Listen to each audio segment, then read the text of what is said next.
Ladies and gentlemen, I don't know if you guys have been paying attention, but my guy Tim Williams right here, as being a coach himself, he's gotten more um, perspective than I could even imagine. But yet, we can still agree on this one thing that your motor, your want to, your heart matters more than any skill that you're going to ever have. Don't get me wrong, skill absolutely matters. Yep. But you can have all the skill in the world, but if you don't want it, then you're not gonna do the same thing that the guy that doesn't have any skill and he does do it. So thank you for saying that, bro. Because I went through it in my college days where I had my boys that were thriving to make it to the league. Yep. Yet they were undersized, underspeed, or whatever, but they came close. Yeah. It's just the fact that physique matters. If they had the same mindset as some of the other cats that did have the physique, oh man, that would have been automatic. We'll be having this radio station right now and podcast equivalent to Breakfast Club, equivalent to fucking All of the Smoke, all of that. Oh yeah. Because of the simple fact that we both know plenty of people that if their mindset was just right at the time, they would have made it. Yep, and that's like I said, man, earlier. That's the only reason why I got into coaching. I wanted to help those kids guide people, bro. Point, man. And I can tell you this. I wanted to say this actually, just off topic, but just I wanted to say this though. I can see it because of your direction with just how you're handling this. This podcast is just like your direction is this, where you're giving me space to be able to express myself as well as be able to give a rebuttal, but it's not a rebuttal that is completely disagreeing or completely agreeing. It's a rebuttal that is your true feelings. Yeah, man. I mean, I said, we try to keep it real. And exactly. And I appreciate that, though. So I just had to say that, though, real quick, though, just because of the fact that I do appreciate that. And I can't wait to the fact that you come out to the Bay, everybody and their moms is going to love you. Man, I appreciate it. Oh, my God. Because of the fact that you're already building your own brand, and I fuck with it. I fuck with it. Man, I appreciate it, dude. Hey, look, everybody, thank y'all.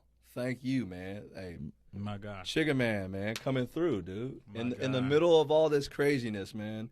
In the middle of all this craziness, we find a way. Every time. And before anything else goes further, I just want to let y'all know, y'all don't remember Tim Williams back in 2008 when he was a junior and he motherfucking was mad as fuck because we was getting our ass kicked by motherfucking all these squads, and then Tim will be mad because our coach is talking bad to us, but he ain't giving us no plays or nothing, right? And Tim will be like, you know what, I'm going to just have my own focus. He had the Mamba Mentality before we even knew what Mamba Mentality was. We was too young, but he had it. Don't get me wrong, I'm not saying he came out there and dropped 40 or anything. No, I ain't dropping but anyone. I'm saying it goes from the first half, you having a bad game, you going 2 for 6, and you got only maybe 4 points, to him finishing with 17 on a higher percentage shooting with a couple assists, couple dimes, couple steals, couple blocks, all around game.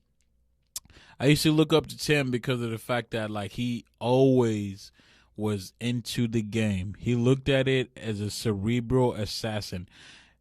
He may not have talked to you as his pregame warm-up or anything that was just him being in the zone, but what I would see, it would just be the fact that he's focused.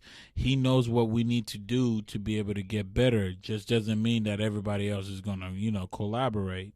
And that's why we lost, because nobody else would collaborate. Everybody wanted to get their own. Everybody wants to make it to the league. So, of course, everybody wants to get to their own. But you don't make it to the league unless your team wins. And Tim was all about that. And that's why to this day I will say, man, I really do look up to you about the fact that you are a coach, bro. Because of all the people that I will honestly say, there's only about 2 or 3 people, including you, that can be coaches. Nobody else besides you guys, bro. because you have the best of both sides: balling, not balling, and then in between. You know what I mean? I appreciate it, man. Yeah, and like I said, it means a lot, dude. I mean, shit. You never know. Like that's the coolest thing about all this. You never know, who is looking at you, who is listening, who is watching. That part.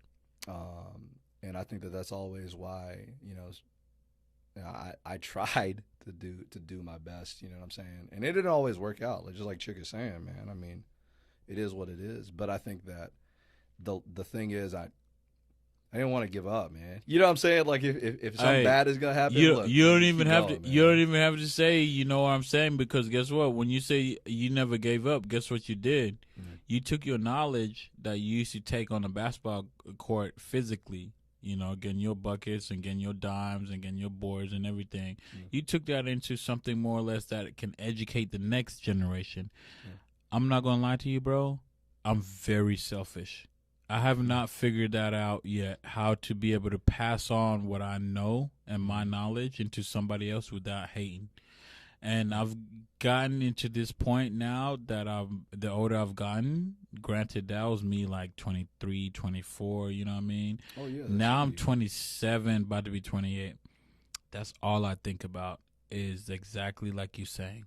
Hey, how can I may have not made it, but how can I spread the knowledge or do something that might impact somebody else's life, whether it's athletic-wise or entertainment-wise or just simple as book-wise? I'm down to go read a fucking book with you just because you got a test tomorrow because, hey, that's what you need.